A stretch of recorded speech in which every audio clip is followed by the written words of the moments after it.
సుపరిపాలన తొలి అడుగు కార్యక్రమం ద్వారా రాష్ట్ర ప్రజలకు ఒరిగిందేమీ లేదని వైఎస్ఆర్ కాంగ్రెస్ పార్టీ తిరుపతి నియోజకవర్గ సమన్వయకర్త భూమన అభినయ్ రెడ్డి అన్నారు.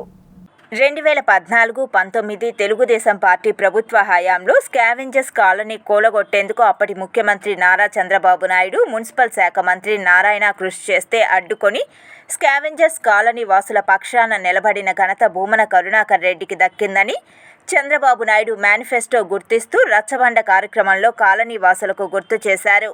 ఈ సందర్భంగా ఆయన వారిని ఉద్దేశించి మాట్లాడుతూ వైఎస్ఆర్ కాంగ్రెస్ పార్టీ అంటేనే పేదవారి ప్రభుత్వం, ఇది గమనించకుండా ఎన్నికల్లో కూటమి ప్రభుత్వ నాయకులు చెప్పిన మాయమాటలు, బూటకపు హామీలను నమ్మి రాష్ట్ర ప్రజలు కూటమి ప్రభుత్వానికి ఓట్లు వేసి మోసపోయారని అన్నారు. సూపర్ 6 హామీలను అమలు చేస్తామని చెప్పి అమలు చేయకుండా చోద్యం చూస్తూ కాలాన్ని గడుపుతున్నారని మండిపడ్డారు.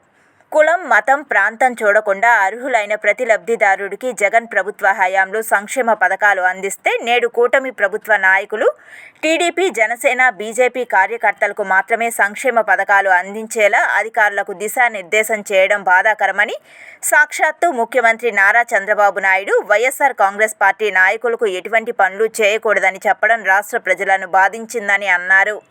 మీరు ఎంతమంది ఉంటే అంతమందికి పిల్లలకంతా కూడా మేము తల్లికి వందనం ఇస్తామని అన్నారు.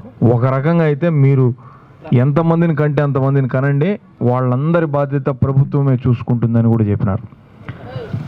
పాపం ప్రజలందరూ నమ్మినారు.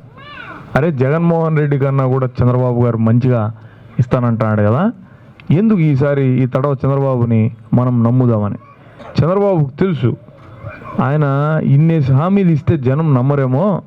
ఇప్పటికే మనం 3 సార్లు ముఖ్యమంత్రి అయినప్పుడు ప్రతిసారి హామీ చెప్పడము, మళ్ళీ ఇవ్వకుండా పోవడం, లాస్ట్కు ఎలక్షన్స్ అప్పుడు ఆ పసుపు కుంకుమ అట్టించాడు కదా కరెక్ట్గా 1 నెల, అట్టిచ్చినట్టుగా ఏదో ఒకటి చేసేస్తే మళ్ళీ మనల్ని నమ్మరు జనము.